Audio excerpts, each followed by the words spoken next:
And again, for the people who are just joining us, this will be live streamed onto YouTube. So if you don't want your image or your name put on the internet, then you can change your username or turn off your video camera. You can still participate and join us in this, but we just wanted to let you know that that will be occurring. So you have the option to make yourself more private. Now that we are streaming onto YouTube, Pierre, I'm going to put you on a spotlight video, and we are ready to go whenever you are. Okay, great. Well, tonight is our Djetronic presentation, so I hope there wasn't any confusion about whether we were going to do diesel injection or not. First of all, can everybody hear me okay? Great, super. Yeah. So let's talk a little bit about Djetronic injection before we launch into this thing. Bosch D-Jetronic was a fully electronic fuel injection system that Bosch developed for use in passenger cars, and eventually Bosch D-Jetronic was developed into L-Jetronic and then Motronic, and then the rest is history. So Bosch D-Jetronic was really the first modern fuel injection system that made use of new technology that was not available 20 years earlier. Now, the history of Djetronic is really hilarious. It actually started with the Bendix Corporation and DeSoto Fireflies in 1958 and 59. Bendix and Chrysler worked together to develop an electronic fuel injection system. And it was actually fitted to a few production cars. But it was so ridiculously unreliable that Chrysler told all 30 to 100 people who bought cars equipped with this system that they could have their money back, or they could have their car converted to a carbureted system, which a lot of them took. But Bosch ended up buying some of the patents from Bendix, including the patent for the MAP sensor, and the patent for fuel pressure regulation, and the patent for the injectors. And so what ended up happening was Bosch used all of these parts to develop their own electronic fuel injection system. And starting in 1969, they developed the system for Volkswagen and for Mercedes. Now, the history of Mercedes and Bosch D-Jetronic starts in August of 1969, when Mercedes launched two models with Djetronic, sorry, two engines with Djetronic injection. The new M116 3.5 liter V8 that was used in the 280 SE 3.5 sedan, coupe, cabriolet, and 300 SEL 3.5, and also the engine, the M114 engine that was used in the 250 CE. This engine was a 6-cylinder engine for the European market only. It was really a great engine, and it really makes the 114 coupe body absolutely stunning to drive. I've gotten to drive one of these cars, and it is unlike anything else. So it's really a wonderful experience. The Djetronic system was continuously evolved. In 1971, when Mercedes launched the 350 SL, it used Djetronic. The 450 SL, 450 SE, SEL, and SLC used Djetronic up until August of 1975. And then the system was replaced with Bosch K-Jetronic, which we talked about a couple of weeks ago. Now, one of the reasons that a lot of Mercedes owners have a love-hate relationship with D-Jet, as we call it affectionately, is because it was replaced with a more reliable system. But if you have a car like a 71 450 SL or a 280 SE 4.5, a 280 SEL or 300 SEL 4.5, a 350 SLC, this is the system you get. This is what you get. You've got to work with it, and you've got to make it work. And thus being said, in my own experience, I drove a 280 SE 4.5 for years. And it wasn't a low mileage cream puff either. It was a car that is approaching 300,000 miles that I still own. And I have to say that apart from fuel delivery issues, the Djetronic system has always worked, but they can be a little bit quirky. So we're going to try to separate the quirks from the problems and what you can do about them. So without further ado, we're going to start with the biggest component in the system, the Djetronic control unit. Now, where this system lives, if you have where this very analog computer lives that doesn't have a central processing unit, rather it depends on resistors and gateways and capacitors to figure out what it's supposed to do. So it's actually a very overbuilt control unit, and it's very reliable. Where this lives on a W111, a W108, or a W109 chassis is in the front right fender. It's going to be covered by a rubber boot. And I think Anne-Marie has a photo that she can queue up here as soon as I figure out what the photo number is. I want to show you guys a picture of where this thing lives on the normal V8 car. Let's see here. What is your name, photo? I think it's going to be, I think it's going to be 1, 2, 3, 4, 5, 6, 7. I think it's going to be number 7, Anne-Marie. Okay. It's going to be the thing that looks like a boot, and you could see like yep, there you go. So that's if you have a 108 series car, or a 111, or a W109. It's going to hit it under that boot, and it goes way deep into the front right fender. Now, if you own a 107 or a 116, it's going to be inside, underneath the right side of the dash. God forbid, I don't know if we have anybody that has a right-hand drive car, but it's going to be, I think on those cars, it was in the kick panel. But US market, left-hand drive, 107 and 116 cars, it's underneath the right side of the dashboard on the 107, and it's in the right side kick panel where your right foot would contact on the W116, on the 116. So this system utilizes a number of relays to power it up. And so, Anne-Marie, if you could go to photo, I think it would be the second to last photo I sent you. So I think it would be number 8. It's got like a cute little red, yep, there we go. So these are early Djetronic relays. One of these is for the ECU, and one of them is for the fuel injection, for the fuel pump. And on later Mercedes, such as the 1971 and later cars, these relays were replaced by the familiar ice cube relays that were used throughout the 1980s. They're kind of a squarish relay, just like is seen in this picture, but one of those is for the cold start injector, which we'll talk about in a little bit. But Degetronic relays are pretty damn near bulletproof. These early 4-pin Bosch relays are so tough and so reliable that most of the time you can actually take the top off of them and clean up the contacts inside the relay, and they'll work again. So outright failure is really rare. Now, there's another photo that I want to queue up as well. And that is going to be the one that has the battery terminal in it. I think it's photo number 3.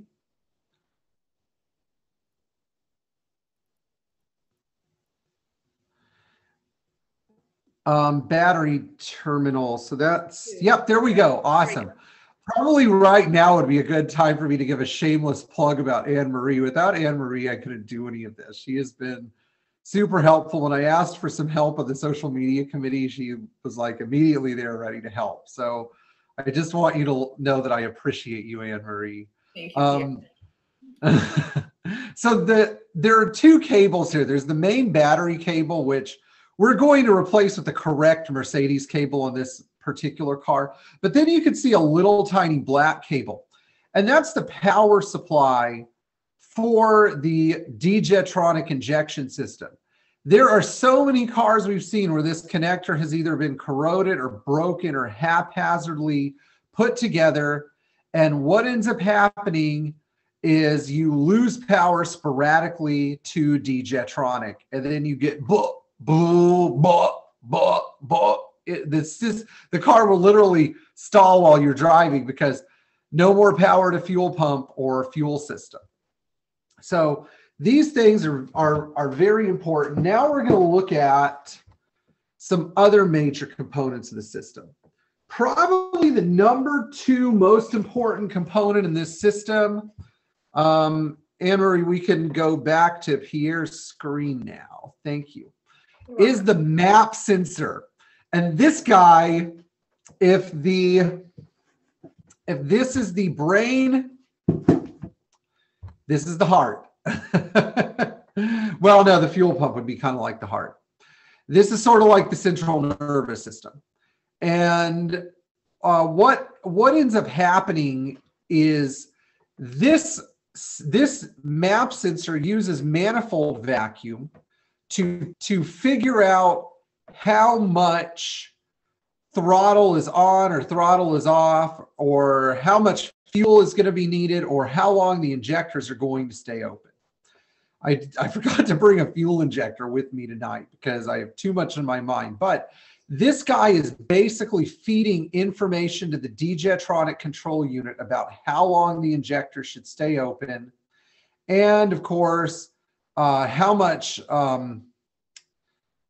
much vacuum is flowing through the manifold. So higher manifold vacuum means leaner mixture. Lower manifold vacuum means you have your foot on the throttle, you're moving along, you're accelerating hard. We need more fuel.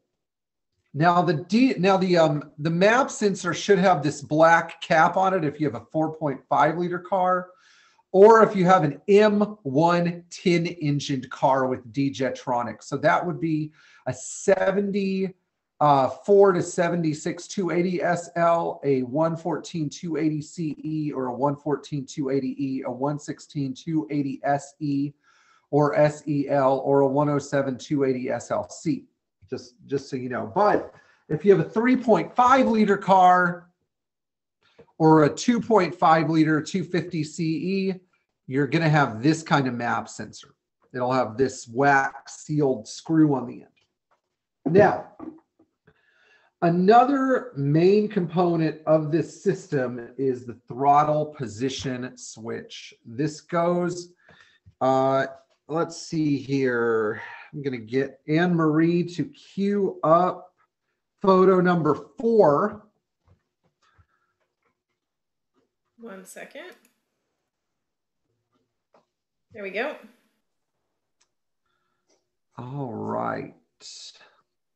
So maybe it's not number 4. I'm sorry. Number...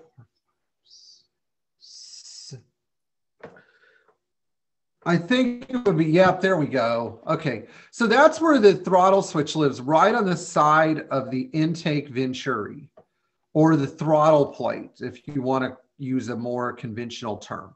It has a single pull, it has a 5-pin plug here on 4.5 liter cars.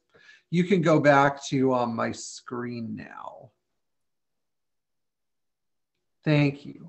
All right, it has a 5-pin plug here for 4.5 liter cars, or if you have a 3.5 liter car, it's going to have a 4-pin plug. The extra pin was for deceleration fuel cutoff, in case you guys are wondering.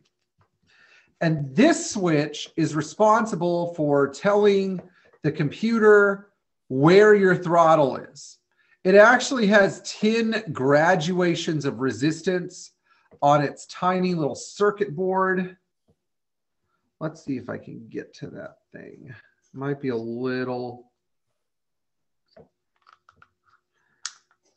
difficult for me to get to. By the way, these are unobtainium, but there's a company in the Netherlands that is rebuilding them now. You can see the inside of this thing. It's got a little circuit board on it. It's really hard to see, but there's basically this is a voltage feedback loop. You have voltage coming in and voltage going out. And that's also how the map sensor works. The way that a voltage feedback loop functions is that you have a voltage, an amount of voltage going in, and that voltage is modified by the component that it's being run through, and then the Djetronic computer reads the voltage coming out and uses that to make its calculation. So the last major component, injection trigger points, and these guys fit. This is the ignition distributor. These guys fit right in here. This represents injector timing. And as the distributor spins, there's a camshaft in here that opens and closes the Djetronic trigger points, meaning that not only is your distributor performing the function of ignition timing, it is also performing the function of injector timing. Genius. So that's how the car ultimately knows when to fire off its injectors, through these trigger points in the distributor. So we're going to go to the fuel delivery circuit now. Let's see here. Back to Anne-Marie. We're going to work our way backwards. I'm going to have you queue up. The photo that has the fuel pressure regulator, the map sensor, the throttle position switch. There we go. Okay, so if you guys look on the left and right side, you see that there's like a pipe on the left and right side of the engine, and those pipes connect to injectors. There are 8 of them on a V8 car and 6 of them on a 6-cylinder car. If you go to, what is the other photo I like? If you go to the photo that I sent you before that, Anne-Marie, I think it was number, there we go. You get a little bit more clear view of the injectors, but the injectors are, where's the pointy thing? Yes, okay. If you go to the left and right side where the fuel rail is, go down a little more down. Yep, right there. Those are your injectors. And so the injectors are pretty simple. They're just a signal from the computer. And with that voltage signal, they simply open and close. So we will we'll talk more about that in a little bit. Now we can go back to my screen. This is the standard Djetronic electric fuel pump. Now there are some exceptions to this rule. The early Djetronic pump actually had, instead of a delivery port right here, it had 3 lines, an inlet, an outlet, and then a return line at the top. That's what you'll find on a 3.5 car. But basically the presentation speed had slowed down for a second, so I had to kill some stuff on the computer. So Djetronic volume of fuel at roughly 30 psi.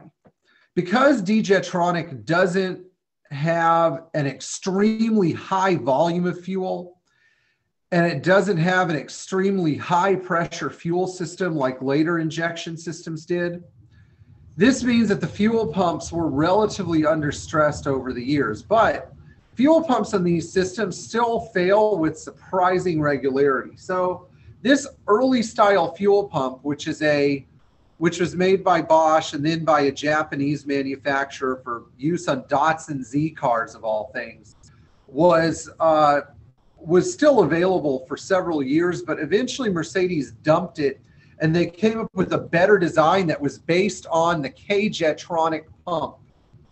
So the newer version of this pump is a silver tubular pump. If any of you were here for my presentation on K-Jetronic or KE-Jetronic,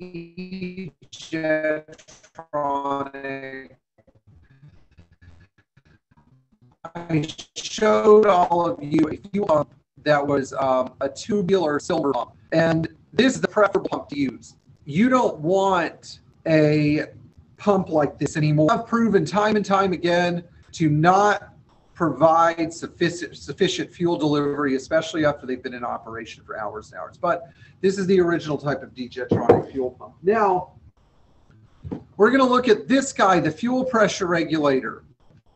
It takes pressure from the lines, it's the last part in the system, and then spits it out back through a return.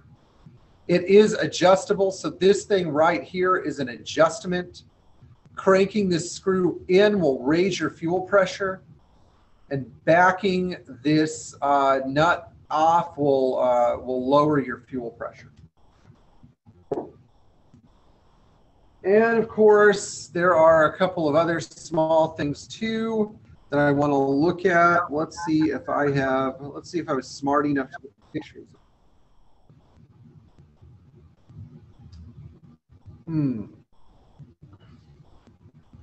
Anne-Marie, did I send you a picture of the entire engine? I don't think so. Maybe.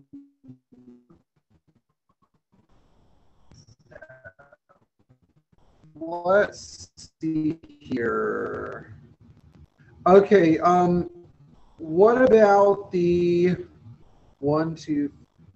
what about the fourth photo that I sent you?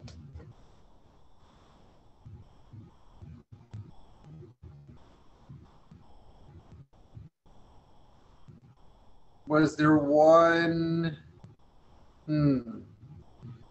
What would have been before that?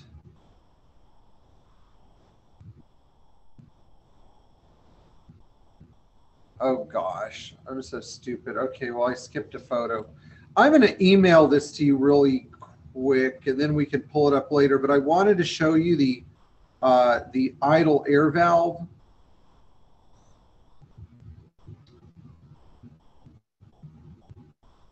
Okay, I wanted to show you guys the idle air valve and the cold start injector, which would have been in those photos, and some of the temperature sensors. But anyway, it's no big deal. I want to start by looking at some of the major problems people encounter with Djetronic fuel injection. So I want to do a quick, let's see here. Do I want to do a poll? Anne-Marie, can we do a poll? Sure. Let me see if I can get one going. 1 second. All right, great. I will message you the poll contents in the chat, okay?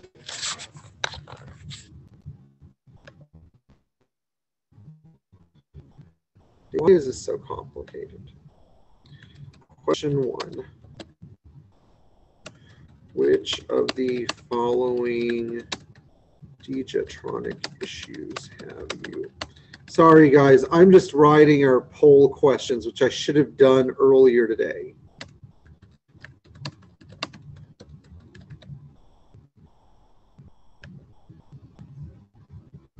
In the meantime, if anybody who is watching has any questions, you can put them in the chat and we can address them.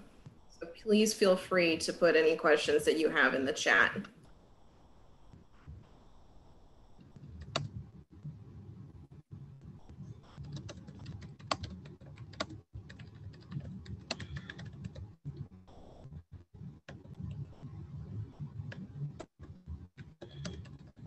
I'm basing this on the assumption that a lot of you actually are watching this because you have D-Jetronic equipped cars.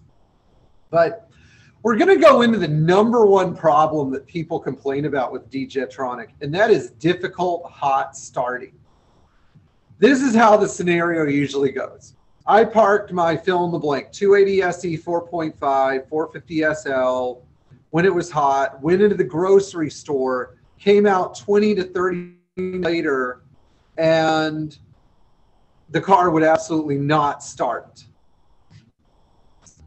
One of the problems that I think most people complain about with these cars is that exact scenario. So that's what I'm trying to gauge in this poll. But while there were a number of fixes that were promulgated by Mercedes for this issue, it all boils down to a leaking fuel pressure regulator. Now, this scenario does not necessarily mean that you're going to lose fuel pressure.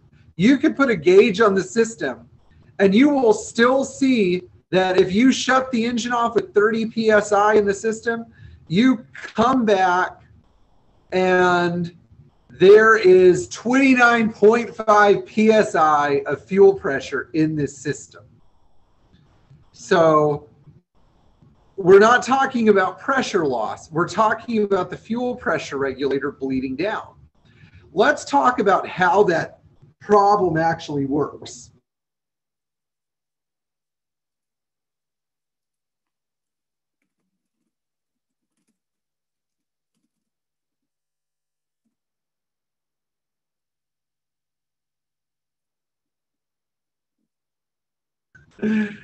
Now, one of the problems with fuel, gasoline in particular, is that the more you heat it up, the more it tends to vaporize, and then you end up with vapor lock. If the fuel pressure regulator starts to leak down and bleed off pressure, then you will get a vapor lock, because as liquid fuel leaves, the fuel in the pressure regulator actually vaporizes and expands, keeping the line pressure up, but allowing for the presence of increased vapor. So let's say you have a tube filled with gasoline and you heat that tube up to 200 degrees. If you keep all of the gasoline in that tube at 200 degrees, it will probably not vaporize as long as the tube is sealed. But if you open the tube and you let some of the gasoline out, we'll say about half of it out, and close it, the pressure inside the tube will stay the same because the rest of the gasoline inside the tube is going to vaporize and the molecules of that gasoline will expand. So the line pressure won't actually change. Now, this is a tricky concept for most people because they don't want to blame the fuel pressure regulator. Almost nobody wants to fork out the $190 for a new pressure regulator. But that's what you got to do. And the root cause of most hot starting issues is usually the pressure regulator. Now, we're going to go into some fringe problems. The second most common cause is the bloody fuel pump. These fuel pumps, especially these early style fuel pumps, when they start to go, they do not have the strength to clear the lines of old, hot, vaporized fuel and replace it with cool, fresh gas. All right, so it looks like I may have gauged this correctly. 7 out of 9 said difficulty with hot starting. Interesting. Okay. I wonder, how many participants do we have on here right now? We have 29. Oh boy, this is the master's class, so there are going to be fewer people here. This is the high IQ level class. So anyway, one of the problems with this pump is when it gets old, it might work well when it's cold and the fuel is cold, but as soon as it has to do the duty of pushing old fuel out of the engine and displacing it with new cool gas, it just can't do it. So again, another reason to fork out the $150 and upgrade to the newer Bosch pump. And I will actually provide the part number for that pump once we're done with this presentation. Now, another problem with Djetronic that we see is awful gas mileage. Awful gas mileage is usually linked to weak manifold vacuum or a map sensor that has been messed with to the point that it can no longer calculate how far to lean the mixture out. Let's define the parameters of what awful gas mileage is. If you have a 4.5 liter car, for some reason, a 280 SE 4.5 or a 280 SEL 4.5, you should get 15 to 17 miles per gallon. 14 is excusable, 13 is pretty bad, but you know, not horrible, but you should get 14, 15, 16, 17 miles per gallon. Most people who contact me say they're getting between 10 and 12, which is really bad. And that was not Mercedes' original intention for the system. But 9 times out of 10, when I see really bad fuel economy, I go and look at this thing. So for comparison, this is a virgin map sensor in my right hand.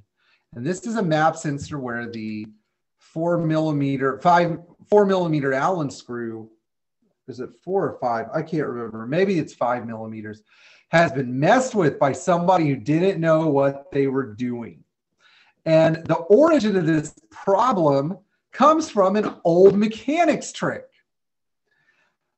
Mercedes mechanics in the past, because they didn't understand that the fuel pressure regulator was failing because nobody was given a physics class about the expansion of fluids under heat, thought that the starting mixture was too lean.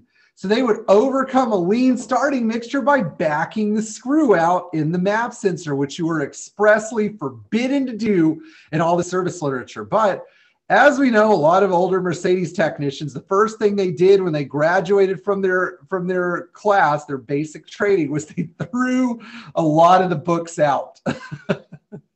And I was told by more than one veteran Mercedes tech, oh, you surmount the hot starting issue by adjusting the map sensor.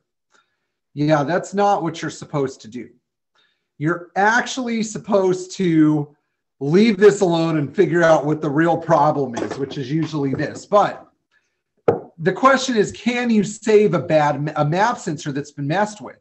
And I find that about 30% of the time, you can kind of sort of adjust them, but you never are able to get back to that golden 15 to 17 miles per gallon that your virgin, wonderful, perfect map sensor gave you. So what do? Well, I like to send these out to Bosch Classic. Bosch Classic will rebuild them for you to original specifications. It's a little expensive, but you can do that, or you can look for a new old stock unit, or you can look for a unit that that's a used unit that has not been messed with, where this cap is tight, can't come off. This is a virgin map sensor, and that's what you want. You don't want one that's been messed with. And then chances are your fuel economy will come back just like it's supposed to. Now, how does the map sensor actually calculate what it's supposed to do? Well, first of all, if you're testing a map sensor, it needs to hold vacuum. That is the first prerequisite. If it does not hold vacuum, then your map sensor needs to go bye-bye. It's got to hold vacuum. You need to make sure that you actually put a little 13 millimeter clamp like this on the end of it to assure that your vacuum is retained in the line. But I like to check my manifold vacuum before I start blaming a map sensor. Where should manifold vacuum be on a D-Jetronic engine car?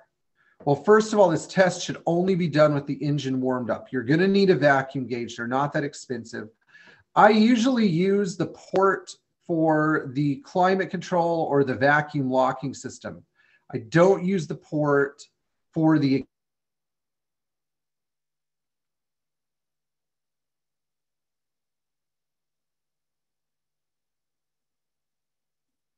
Pierre, your video froze.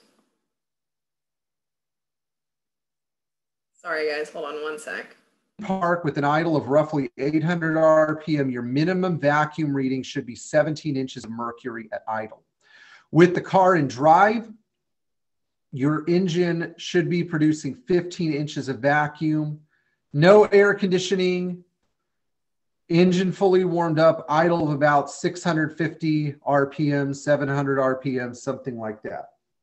Now, what does it mean if we're getting really low manifold vacuum, like 11 inches, 12 inches, 13 inches? Well, first of all, your map sensor will not work efficiently. In order for this guy to work efficiently and give you good fuel economy and good power, you need to get in, you need to start hitting at minimum 17 inches of vacuum at idle. Preferably 19 inches, 20 inches, 21 inches on a healthy engine. But you need a lot of vacuum because the more vacuum you have, the more accurately your map sensor works. Now, let's talk about where vacuum goes. The number one vacuum leak on Djetronic engines is through the injector seals. There's an upper seal and a lower seal. If you have never had your injectors out and never replaced your seals, pull your injectors and change your injector seals. They're like $1.90 a piece for safety. So if you call Tom at Classic Center, Tom will say, yeah, and that's for the lower seals. The upper seals are the same price. The upper seals are like a ring that squishes the injector in place. The lower seals where the injector fits into the manifold. And believe it or not, these seals vaporize over time. They literally, with hot engines, turn into a liquid and they get passively consumed by the engine. And that's where 90% of your vacuum goes. Now, another thing that happens, yes. Your audio caught out when you said where not to measure the manifold vacuum. Could you repeat that little bit over again? Absolutely. Sorry about that. That's okay. Manifold vacuum should be, manifold vacuum reading should be taken at the rear of the intake manifold where the vacuum port or climate control vacuum port is. On all 3.5 and 4 engines, by cylinder number 4, which is on the right, if you go all the way to the back, actually, I think it's in one of the pictures. Let's see if we can find it. Oh boy. M3, 4, 5, 6, 7.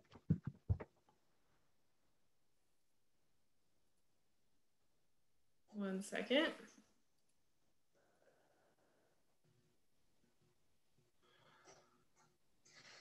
Oh, it's going to be the one before that. Oh, nice. Look at this. I didn't realize I sent you that photo. Oh my gosh. Beautiful. Okay. If you guys look at the back of the engine bay, you'll see a yellow vacuum line against the firewall. Yep, there you go. If you were to trace that, all W108, 109, 111, 107, 116 cars have a line towards the back of the intake manifold. If you find that line and trace it, that's where you want to do your vacuum reading. Anyway, okay, we can go back to the normal screen now. But don't forget that picture. That is the best picture. I forgot that I sent that to you. I'm so happy. The second most common cause of low manifold vacuum is not enough ignition timing. Now, when Mercedes shipped these cars to the United States, they shipped them all with the ignition set in a retarded position to help meet emissions standards. Guess what? Unless you live in California and Arizona, nobody is testing your emissions anymore. So guess what you could do? You could advance your ignition timing to get your engine to run better. So look at all this timing adjustment on the distributor. Now, this is like a no-no if you're a traditional mechanic. But if you're a if you're a do-it-yourselfer who really wants to get their car running right, I usually set my point gap to the factory specification of 0.35 to 0.4 millimeter. And I advance the ignition timing until I start to see my numbers, 17, 18 inches of vacuum. Sometimes a little bit more, sometimes 19 or 20. So advanced ignition vacuum is the best, is best for no other vacuum.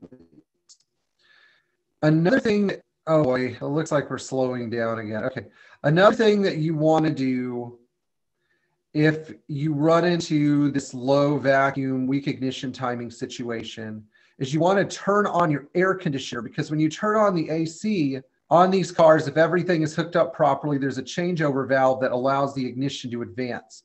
So you want to make sure that when your AC is coming on, you're getting a little bit more vacuum from the ignition advance. You don't, again, you want to hit numbers in the 17, 18, 19, 20 range. So the safest way to say this is with the AC off, you want to hit a minimum of 17 in park and a minimum of 15 in drive. With the AC on, you want to see numbers like 19 in park, maybe 20 in park, just so we're clear.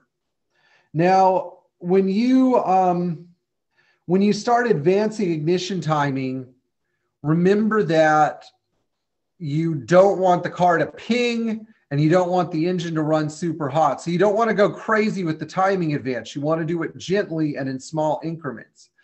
However, if you advance the ignition timing too far, you'll get surging, voo, voo, voo, voo, voo, voo, meaning that injector timing has also become too advanced.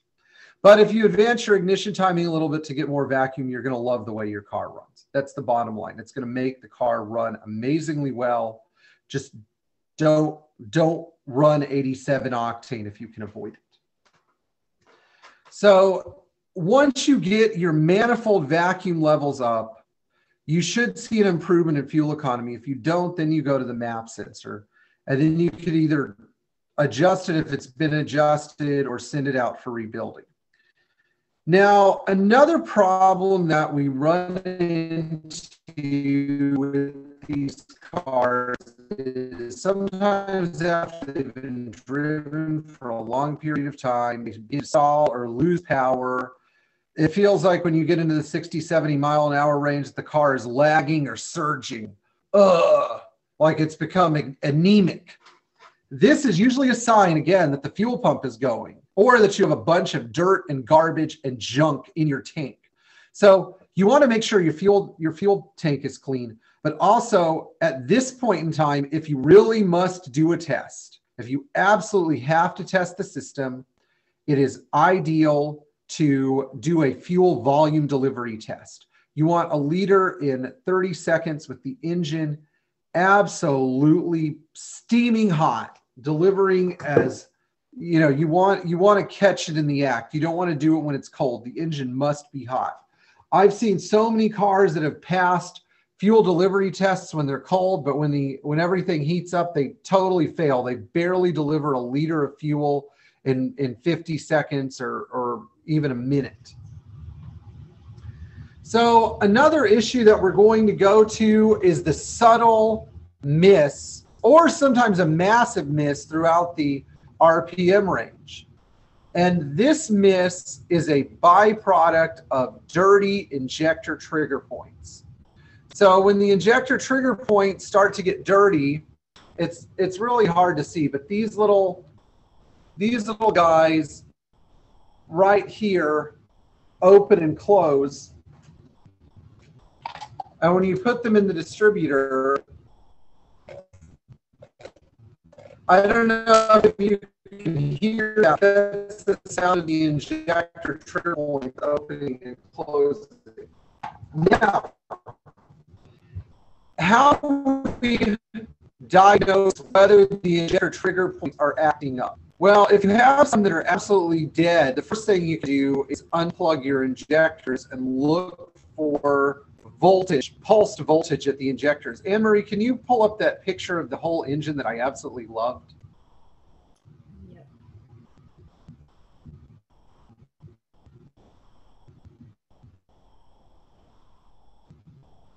Okay, so with the engine running, if you suspect that one of your injector trigger points might be fouled or dirty, it's going to knock out not one, but two injectors. If I remember right, the injector trigger point pairs on a V8 Mercedes engine are 1 and 5, 3 and 6, 2 and 4, 1 and 5, and 3 and 8. Maybe it's 4 and 8 and 3 and 5. Sorry. It's 1 and 5, 4 and 8, 2 and 6, and 3 and 7. There we go. If you are not getting voltage at one, you won't get voltage in the other. So if you have a miss at idle, a really pronounced miss at idle, that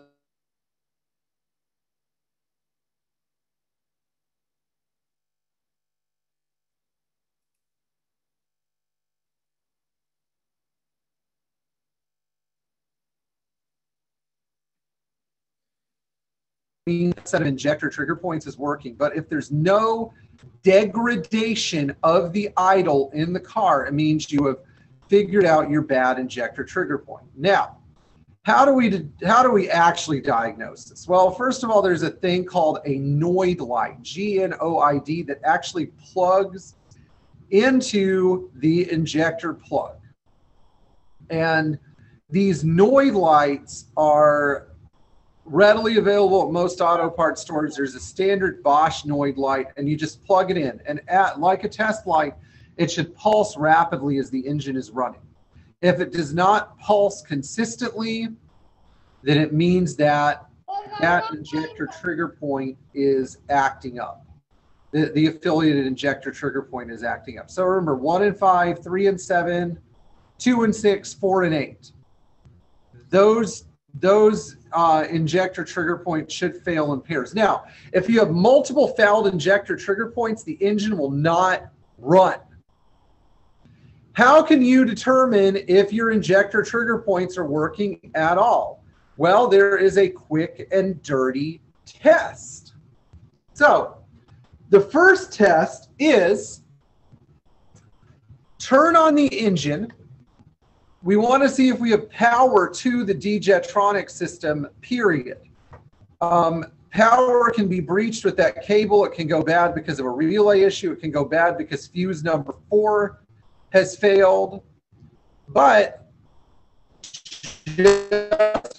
just be safe, I turn on the ignition, pull the air cleaner, and activate the throttle linkage. You want to activate this switch, little throttle.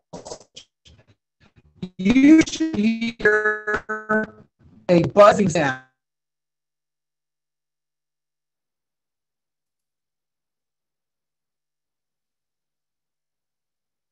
Hold on one sec. Let me see if I can get him back here. You set your engine on top dead center, and you remove your distributor. You actually pull the distributor out, but you leave the injector trigger points plugged in. Let's pull up that image. I think it was the first image that I sent you, Anne-Marie.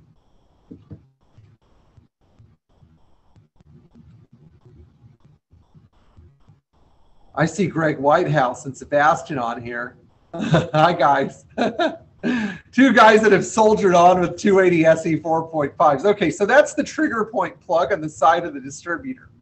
So what can you do about this? Well, you pull the distributor and you leave the trigger points plugged in, disconnect the distributor cap, disconnect the ignition coil so you don't electrocute yourself, and rotate the distributor. You can go back to me now, Anne-Marie. I'm going to wait for Anne-Marie to, thank you. She's so great. Okay. Hang on one second. Excuse me, guys. Hey, I'm in the middle of my Djetronic presentation.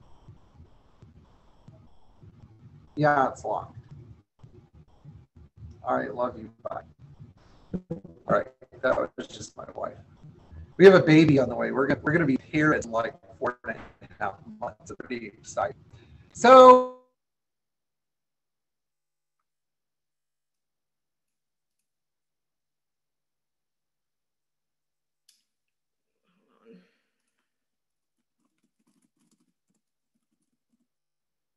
When testing the trigger points, you want to rotate your distributor with the ignition on.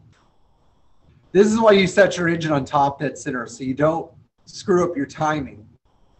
And remember that if you get lost, there's a timing mark right there on the face of the distributor. That is top dead center, guys. You want to hear the injectors as you rotate this thing slowly. You're going to hear bzzz, and you're going to hear the fuel pump run at the same time. Bzzz. When you get to each pair of injector trigger points with a full rotation of the distributor, there should be a buzz and the fuel pump should run, and this should occur every 90 degrees of rotation of the distributor. So if you go 90 degrees and you don't get it, then it means that that pair of trigger points is out of commission. Now, what do you do when you find the pair of points that's bad? Well, you get out your brake parts cleaner, your carb cleaner, and you clean this sucker. You get it really clean. Do not rip these little shields off, though. I see so many mechanics that rip off the little shields. Guess what you're doing? You're opening the door for dirt to get in, or a little bit of oil. These things don't get real oily. They shouldn't get real oily. If they're getting real oily, there's a problem. But you're opening the door for dirt to get in. So you want to clean the heck out of these things. Then you want to go back and do a rotation test. Oh gosh, Anne-Marie said, Robert Presser asks, I installed electronic ignition. Does any of this still apply to me? Yeah, Robert, it does. And your electronic ignition system is not your friend. So get rid of it and go back to points. Dave, I'm going to get to the fuel line fires in a second because that is a very important topic. So you can go back and test and make sure that everything is working. But this cleaning procedure with the injection trigger points even applies when you have subtle missing at idle.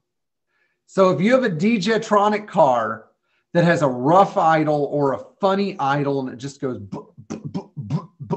like you could hear a audible miss out of the tailpipe.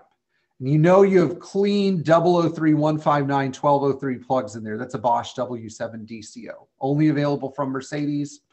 About $7.25 list price. Well worth it. But anyway, if you know your ignition system's in good working order and you know that you have good fuel delivery and you have no issues with your fuel pump and no rust in the tank, a lot of the time a subtle miss can be dirty injection trigger points. Now, another injection trigger point issue that occurs is degradation of contact at the plug. Now, this is not the only type of trigger point plug.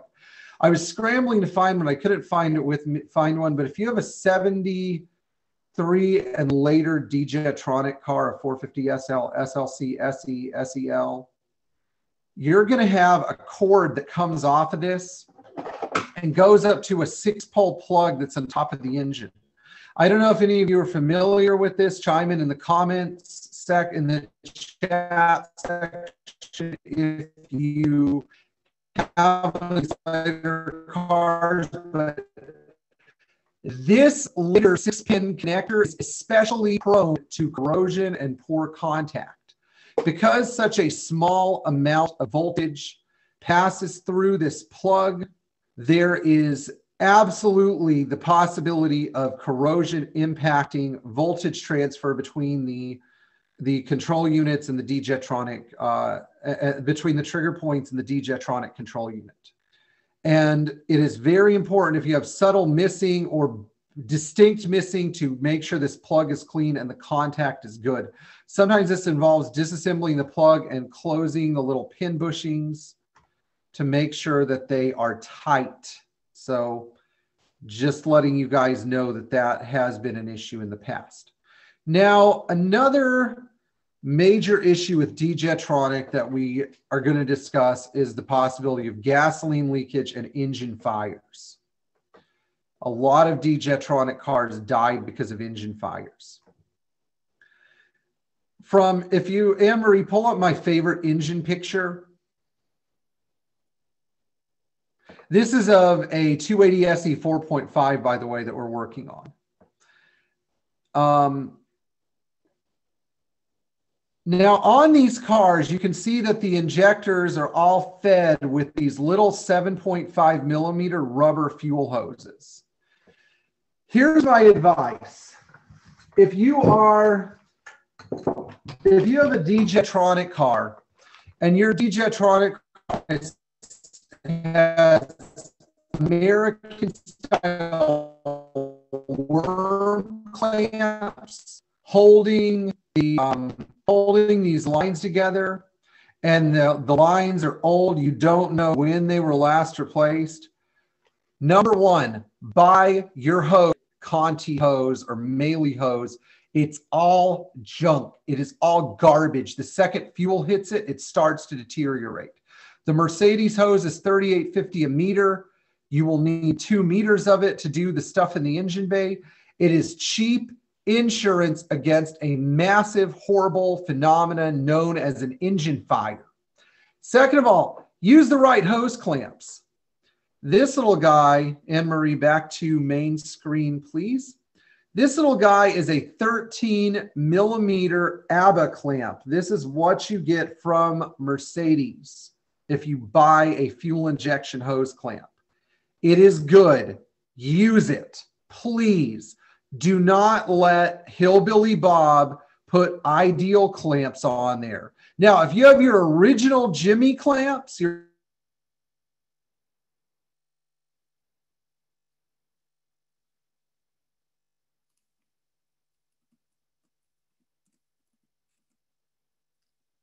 See. Norma clamps. This is a Norma clamp. It uses a fine thread flathead screw. These come in sizes from 13 millimeter all the way up to 47 millimeters. I like these two. You can get them from bellmetric.com, B-E-L, metric. And these were supplied as OEM equipment in some kits, so you can use these as well. Although for better dexterity, I like to install a Phillips head screw instead of a flathead, or what they call a cheese head screw. So these are also okay. But if you don't know the age of your fuel lines, change all of them. It's just a bulk 13 millimeter hose. Now, let's talk about one more issue that plagues Djetronic cars: wiring harnesses.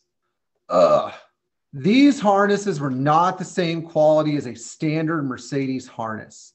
Plugs tend to break at injectors, and they tend to break at the map sensor. So you've got these spade connectors, and you've got a plastic plug that dies from heat. You have a boot protecting the plug. I think Greg, who's on this call, actually went through the trouble getting a bunch of boots made.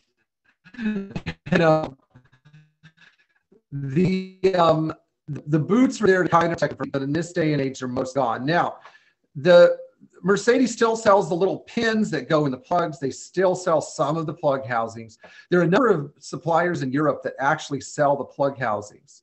And you can buy the rubber boots from a number of sources too. But if you have a dying D-Jetronic injector harness, there are a couple of places that you can send it to be rebuilt. I'm going to look up this website real quick because it's German and I forgot it.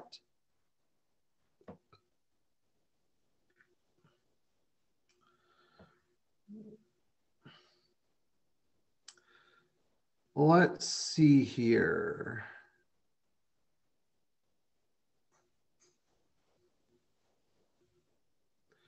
Where was...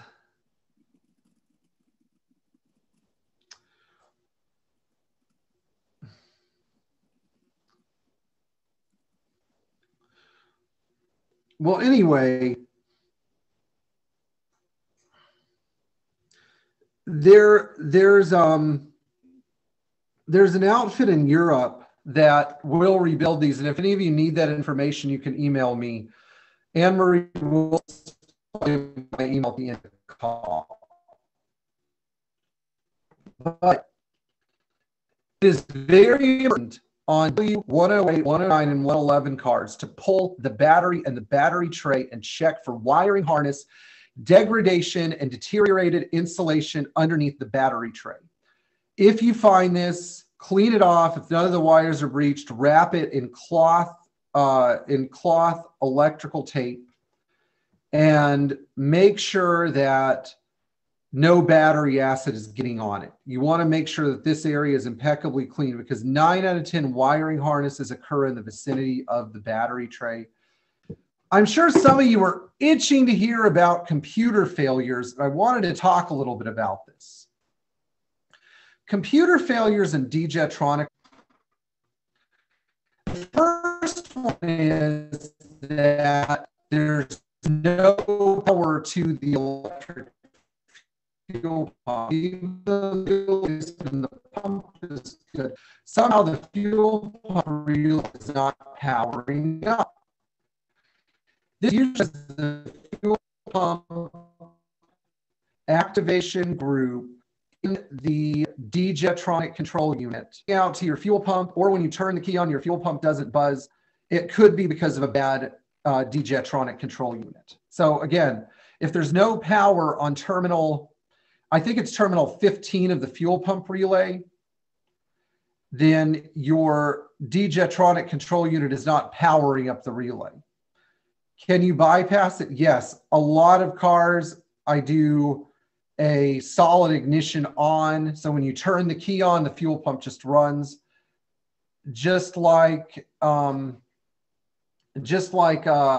earlier mechanically injected car, like a 280 SL or 280 SE sedan.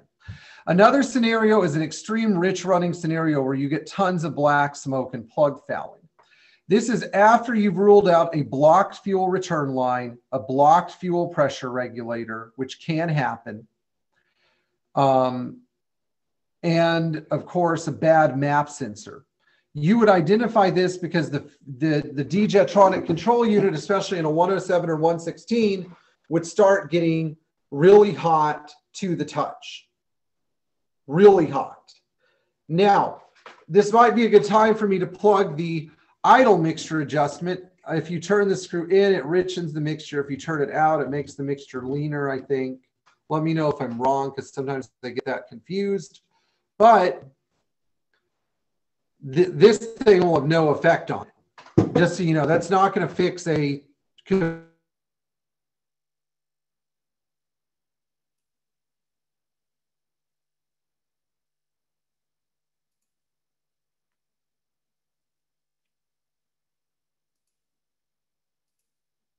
If you know your Djetronic relay is working and you power the whole system, if you go and try to zero power to the injectors, then there could be a broken solder joint on the ECU in the injector management grid. Now, this is a really rare scenario. I usually see it in cars that have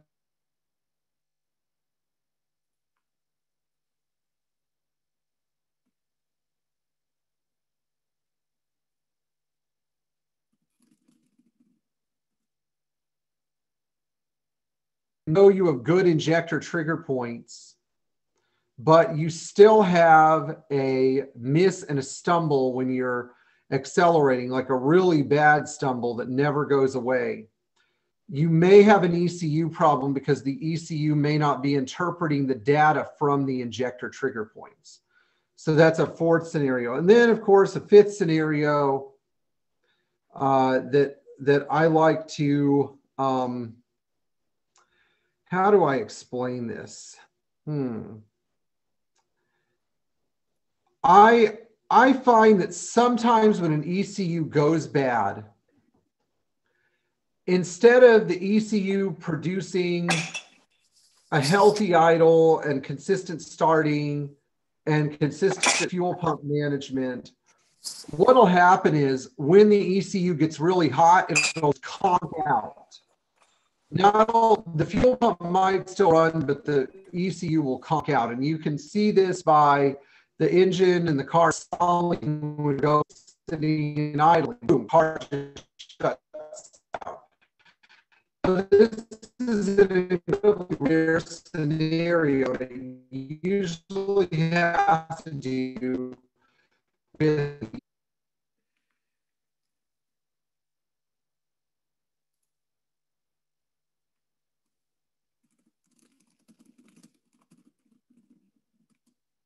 Hey, Pierre.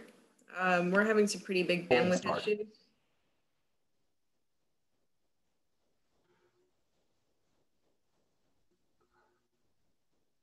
Sorry, guys. Hold on one sec. Okay.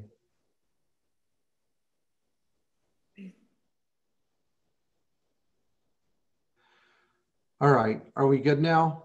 Yeah, now I can hear you. Great. Super. Yeah, unfortunately, I have Spectrum.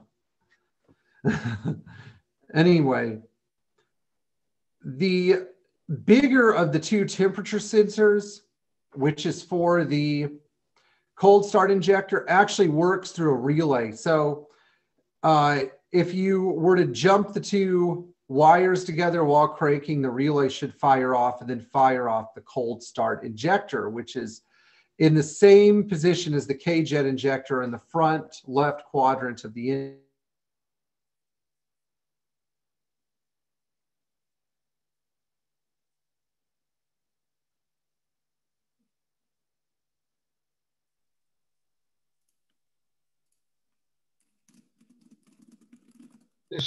This program is really now that's the scenario. I know some of you probably can ask about what happens when an injector fails. Injectors can be tested and clean, but the one scenario you should never have is when you can push air pressure through an injector. That means that the injector is stuck open. Injector is no longer atomizing fuel, it's just dumping it into the cylinder. You'll see a fouled plug here where none of the other plugs are fouled. But if you get this scenario where the engine feels like it's really anemic at high speeds, it's probably because it's dumping fuel through this one injector and the rest are not getting enough pressurized fuel. I've run into other scenarios with Djetronic engines where they just seem to run out of steam at high speeds when it's not a fuel pump and not an injector. Oddly enough, the third thing that will cause this is a weak ignition coil. So you want to make sure that your ignition coil is producing good, healthy spark, or just put another one in and see what happens. I think it's 9:13 now, so I've run through all of the well-known problem scenarios with Djetronic. Anne-Marie is going to start feeding questions to me from you guys. So questions will be answered in the order which they were entered into the chat. Without further ado, the Q&A part of our Djetronic presentation.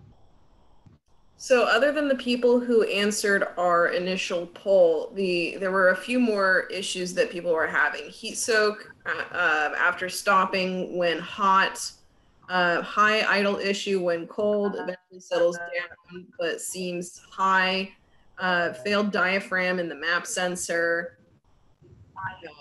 bad idle that was possibly due to vapor lock, stumbling on acceleration. That's just a few of the issues that people have had. Okay, let's stop at the first three. Okay, let's start with pressure regulator. Replace it. Fuel pump, update it. This problem will go away. The next one, what was the next one? Let me see. The next one was failed diaphragm in the map sensor. Send your map sensor. I hate to say this, it sounds complicated. Either replace it with a new old stock unit, a new unit from Mercedes, which is about $600, if they still have any, a good used unit that hasn't been tampered with, or send your original one to Bosch Classic for rebuilding. What was, then there was the stumble off of acceleration, right? Yes. On a 1972 Okay. 280 SE 4.5. This switch, if the switch is acting up, you may get the stumble. Now, we talked about what happens when you open the switch. There's a guy in the Netherlands, by the way, that's rebuilding these switches. If you want the information, just ask me. But I usually go in the body of the switch. There are these little tabs right here, hook it on. I go into the body of the switch. How tight this thing is, it's super tight. And I try to clean this track with electronic parts cleaner. You may, though, sometimes you can get a little groove. You can see it on the top hole of the switch where it wears. If that's the case, you're going to have to hunt down another switch. It's really unfortunate that Mercedes doesn't make these anymore, but hesitation can come from, hesitation can come from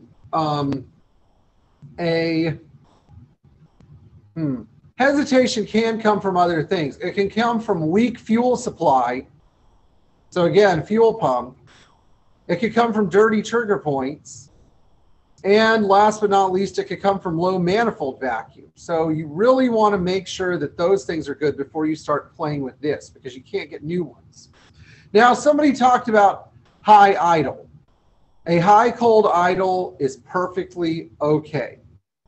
Not all cars do it, but if you have an idle on your 4.5 or your 450 SL that jumps up to 1600 RPM cold, means your idle air valve is doing its job. You know, that's what they do. They idle fast when they're cold to warm up.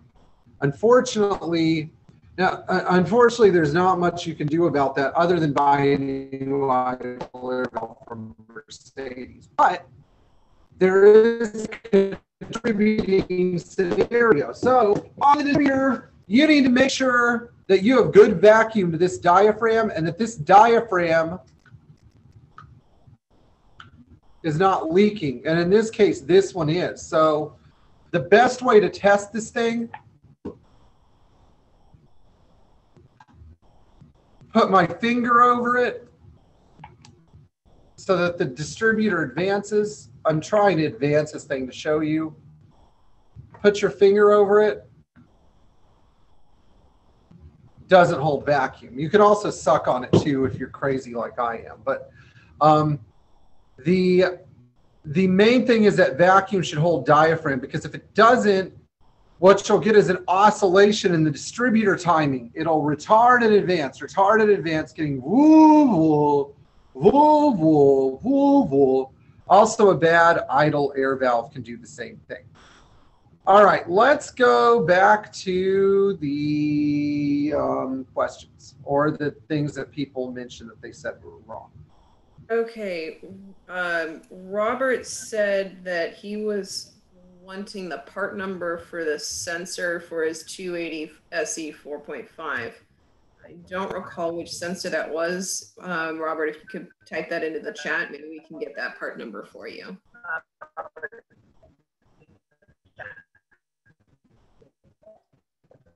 And then I would advise Robert to email.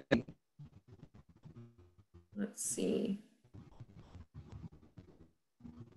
What is our next question?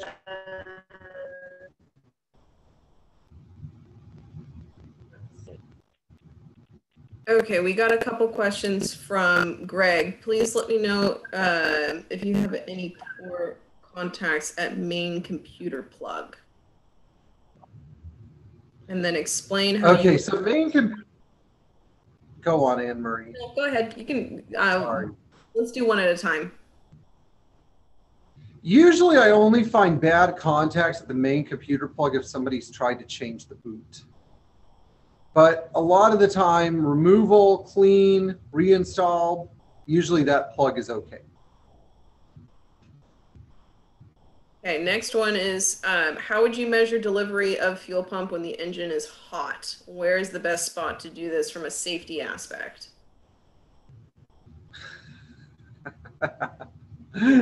The best way to ensure your safety is to have a fire extinguisher on hand. But yeah, this is a good point. So I usually go to the outlet of the fuel pressure regulator and I get a really long 7.5 millimeter hose. And I start the engine. I mean, this hose needs to be like 2 meters long, and I run it into a safe container and I put a clamp here. I have somebody run the car with a stopwatch for about 30 seconds, then shut it off. And when I am all done, I should have a liter of fuel after 30 seconds. And the fuel flow should be really strong.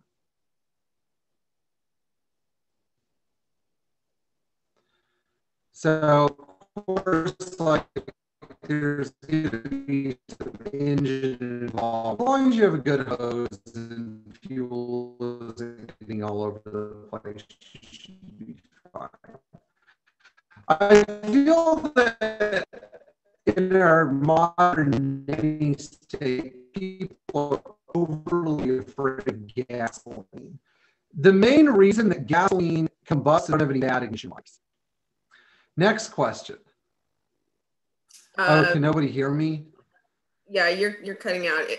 For everyone, it's not just Pierre. There's multiple internet circuits that are delayed across that entire region. So unfortunately, it's something that's just a little bit outside of our control. Yeah, that's what I thought too. Won't even Robert, let me hook up the map sensor part number if you have that. I have the Bosch number. It's 0280-100-100.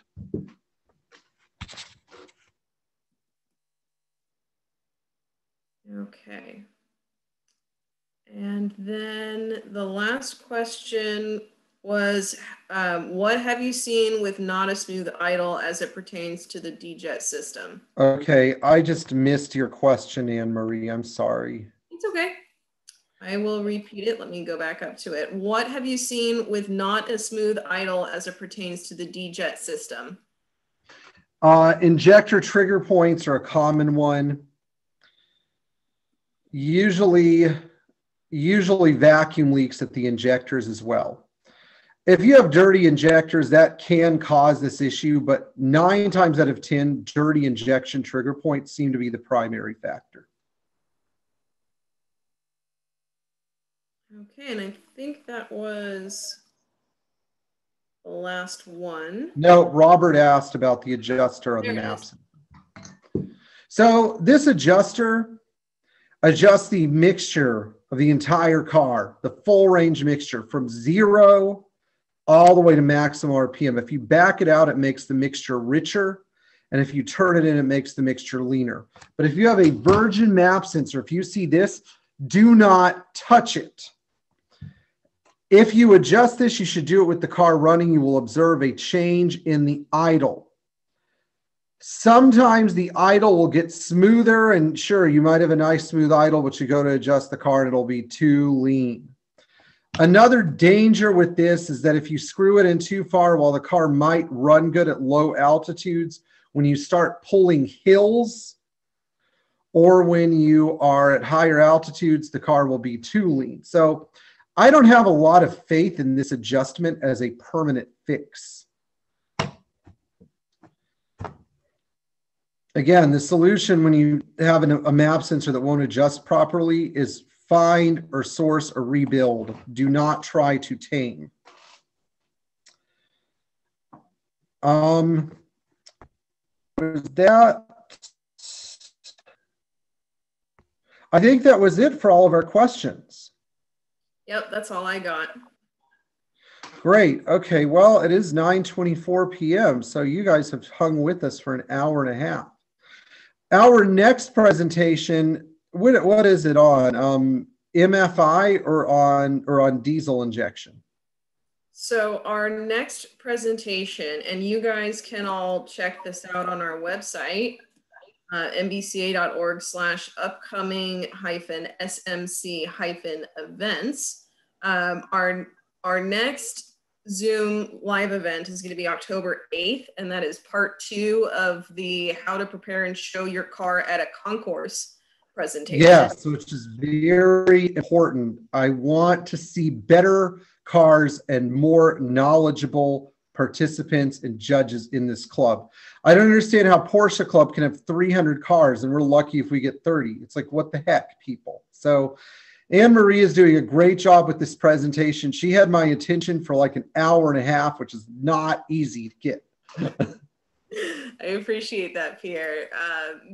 My co-presenter in that class is Jeff Wong. A couple of you may know him on the 500E board as Captruff. He won Best of Show at Legends twice in a row with 2 different cars, along with his many other Best of Class awards that he's won over the last 15 years. But we created this class together in order to better educate entrants on what concourses are, what to expect, how to prepare your car, and all of that. So part 2 of our class is on October 8th. And then our next tech session with Pierre is going to be on October 22nd. And that is Bosch diesel injection systems from 1955 to 1995. So that's our next tech session. So those are the 2 events that we have in October. And all of these... I need to add the part number for the fuel pump. Yes. Yeah, so I'm working on getting that right now. Anyway, continue. I'm just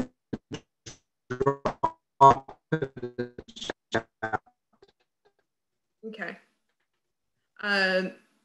Yeah, so our upcoming events are all on our website. If you want to take a look at those, we try to get the Zoom info login. So those will be going out to you as well. Also, all of these are archived on our YouTube channel if you want to check that out. We have all of these live streams and saved in there, so